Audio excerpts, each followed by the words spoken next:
ಅಮ್ಮ ಭೂಮಿ ತಾಯಿ ಮಳೆ ಇಲ್ಲದ ಮರಭೂಮಿಯಾಗಿದೆ ಅಲ್ಲಿಂದ ನಡಿಲು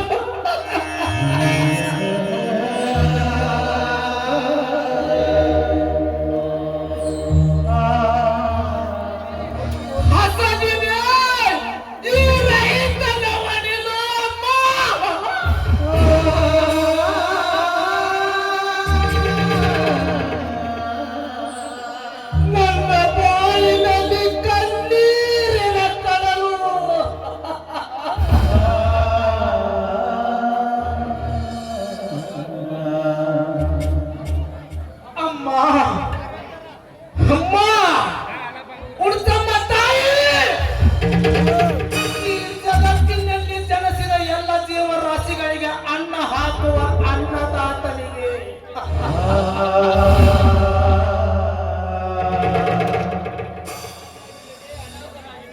ಅನ್ನವೆಂಬುದು ಅನಂತವಾಗಿದ್ದಾನಮ್ಮ ಈ ನಿನ್ನ ಕಂದ.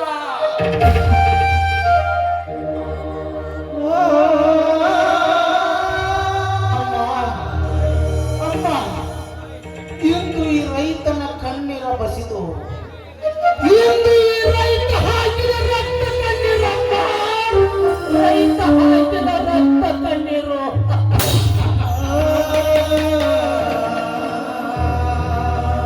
ಅಷ್ಟೇ ಅಲ್ಲಮ್ಮ, ಈಗಾಗಲೇ ಒಂದು ಕಂತ್ರಿ ನಾಯಿ ಮಾತಾಡಿ ಹೋಗಿತ್ತಲ್ಲ, ಒಂದಲ್ಲ ಎರಡಲ್ಲ ಮೂರಲ್ಲ 5 ವರ್ಷ ಈ ರೈತರ ಗುಮ್ಮ ಮುಖಾಯಿವ. ಇಂಥ ನಾಯಿಗಳಿಗೆ ತಿನ್ನುವುದು ಸರ್ಕಾರದ ಅನ್ನ, ತಿನ್ನುವುದು ನೀನು ಈ ರೈತನ ಅನ್ನ, ಈ ರೈತ ಹಾಕುವುದು ಹೋಟು, ಈ ರೈತ ಹಾಕುವುದು ಹೋಟು. ರೇಟ್ ಹಾಕಿದಾಗ ನೆಟ್ಟಿದ್ರೆ ಮುಖ್ಯಮಂತ್ರಿ ಬೂಟು. ಅದು ಅಲ್ಲದೆ ಈ ರೈತ ಸಾಲದ ಸುಳಿವಿನಲ್ಲಿ ಸಿಲುಕಿಕೊಂಡು ಗಂಧ ಗೊಂಜಾಳದ ರೇಟಿಗೆ ಬೆಲೆ ಇಲ್ಲದೆ ಈ ರೈತ ಗುಡ್ಡದ ವಾರಿಯಲ್ಲಿ ಒತ್ತಿ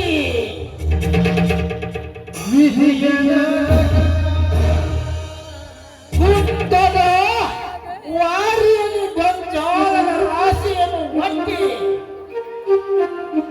ಗೊರಳಿ ತಿನ್ನಲು ಹಚ್ಚಿತು ಹೇಳುತ್ತಿರುವ ಮುಖ್ಯಮಂತ್ರಿಗಳು. ಅಷ್ಟೇ ಅಲ್ಲ, ಈ ರೈತ ಬೆಳೆಸಿದ ಅನ್ನವನ್ನು ತಿಂದು ಬದುಕುತ್ತಿರುವ ಇಂಥ ನಾಯಿಗಳಿಗೆ ಇಷ್ಟು ಸ್ವಚ್ಛಿರಬೇಕಾದರೆ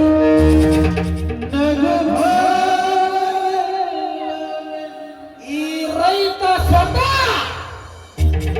ಭೂಮಿ ತಾಯಿ ಒಂದಿಗೆ ನಮಸ್ಕರಿಸಿ ಬೇಡಿಕೊಂಡು ತಿನ್ನುತ್ತಿರುವ ಅನ್ನವನ್ನು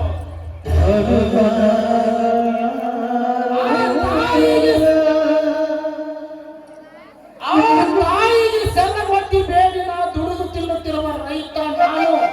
ನನಗೆಷ್ಟು ಸೇರ್ತಿರಲಾಗದೆ ಮಂತ್ರಿ. ಅಮ್ಮ ಭೂಮಿ ತಾಯಿ ಈ ರೈತನನ್ನು ಎತ್ತಿ ಹಿಡಿದು ಉದ್ಧಾರ ಮಾಡುವ ಹೊಣೆ ನಿನ್ನದ ತಾಯಿ.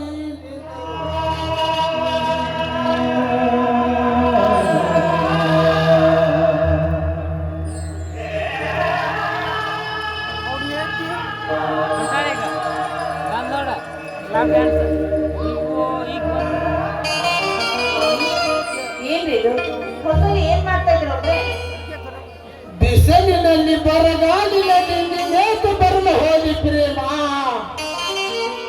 ಇನ್ನೇನು ಕೆಲಸ ಮುಗಿಸಿಕೊಂಡು ನಾನೇ ಬರುತ್ತಿದ್ದೆ. ಅಲ್ಲರಿ ಮನೆಯಲ್ಲಿ ನನಗೂ ಹೇಳಿದೆ, ಊಟಕ್ಕೆ ಮುತ್ತಿನ ತೆಗೆದುಕೊಂಡೆ ಹಾಗೆ ಬಂದ್ಬಿಟ್ಟಿದ್ರಲ್ಲ, ಹೇಗೆ ಪ್ರೇಮ? ಸದಾ ಈ ಭೂಮಿ ತಾಯಿಯ ಹಸುರು ಸೀರೆಯನ್ನು ಆವರಿಸಿಕೊಂಡಿರುವ ಸುಳ್ಳತನಿಗಳು ನೋಡಿದರೆ ಇಂದು ಈ ಮರ ಭೂಮಿಯ ಸೌಭಾಗ್ಯ ಕಾಣುವಂತಾಗಿದೆ ಪ್ರೇಮ, ಕಾಣುವಂತಾಗಿದೆ. ಸಮಾಧಾನ ಮಾಡಿಕೊಳ್ಳ್ರಿ. ಭೂತಾಯಿನ ನಂಬಿದವರು ಯಾರು ಕೆಟ್ಟಿಲ್ಲ. ಇವತ್ತಲ್ಲ ನಾವು ಯಾರು ಆ ಭೂತಾಯಿ ಕೈ ಹಿಡಿದೇ ಹಿಡಿತಾಳೆ, ಫಲವನ್ನ ಕೊಟ್ಟೇ ಕೊಡ್ತಾಳೆ. ಆ ನಂಬಿಕೆ ನನಗೆ ಪ್ರೇಮ, ಈ ತಾಯಿ ಹೆಸರಾದರೆ ಈ ರೈತನ ಉಸಿರು. ಇಲ್ಲವಾದರೆ ಬಸದು ಹೋಗುವ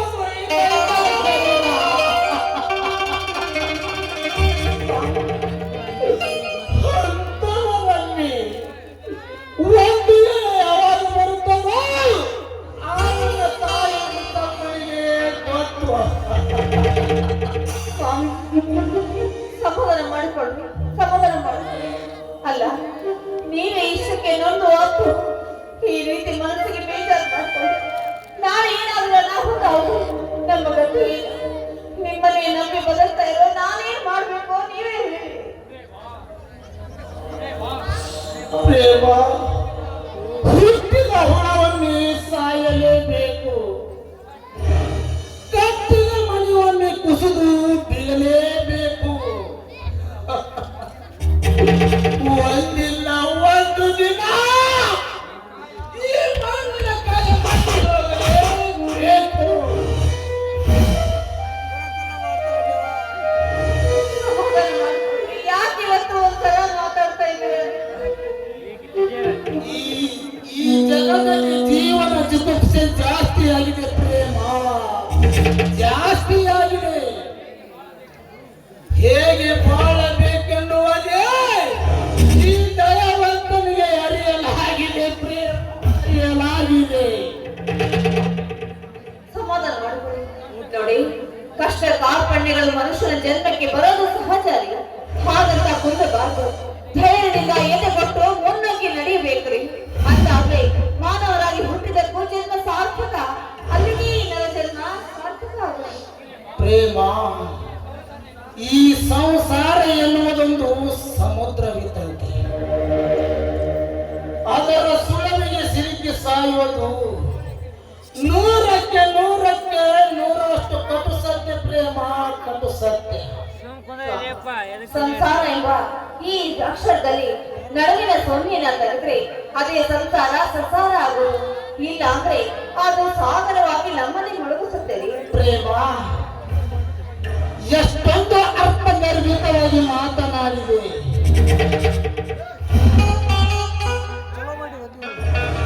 ನೀನಾಡುವ ಈ ನುಡಿಗಳನ್ನು ಕೇಳಿದರೆ ನಿನ್ನೊಡನೆ ಬಾಳಿ ಬದುಕಬೇಕನ್ನಿಸುತ್ತದೆ ಪ್ರೇಮ.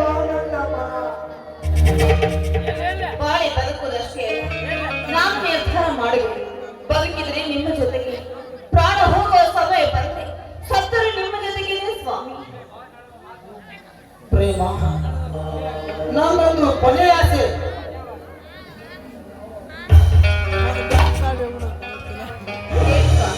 ಅದಾವ ಆಸೆ ಅಂತ ಖಂಡಿತವಾಗಿ ನೆರವೇರಿಸ್ತೇವೆ. ಹೇಳಿ. ಪ್ರೇಮ, ಬಾಳಿನ ಭ್ರಮೆಯನ್ನು ದೂರ ಮಾಡಿ ಹಾಡಿನ ಲೋಕಕ್ಕೆ ಸರೆ ಮಾಡಿ ಇಬ್ಬರು ಕೂಡಿ ಕಟ್ಟುವ ಮಹಾ ಪ್ರೇಮದ.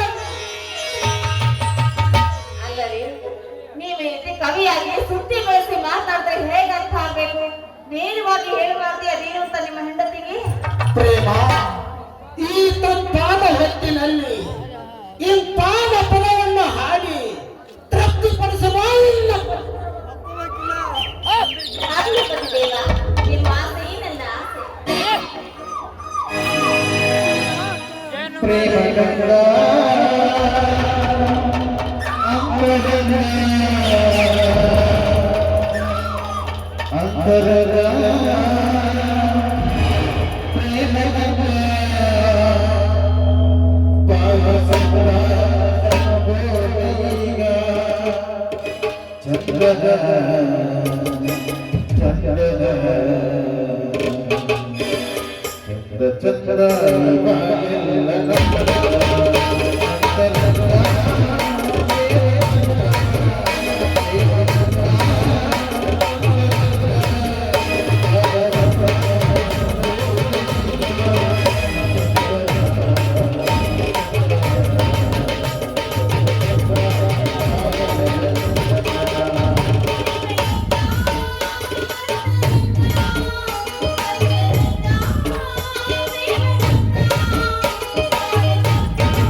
ಪ್ರೇಮ, ನೀ ಹಾಡುವ ಹಾಡ ಕೇಳಿ ಹಸಿದು ಹೊಟ್ಟೆ ಸಹ ತಂದು ಹೋಯಿತು ಈ ದಯವೊಂದು. ಹಾ, ಏನ್ರಿ ಇನ್ನು ನೀವು ಹೊಲದಲ್ಲಿ ಬಹುತ ಕೆಲಸ ಇದೆಯಲ್ರಿ?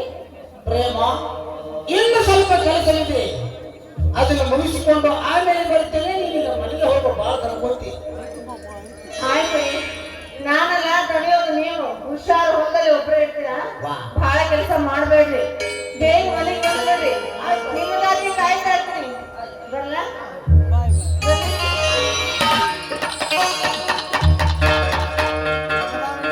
ಪ್ರೇಮ, ನೀನು ಬರೇ ಪ್ರೇಮ ಅಷ್ಟೇ ಅಲ್ಲ, ಈ ದಯವಂತನ ಬಾಳಿಗೆ ಬಂದ ಹೇಮ.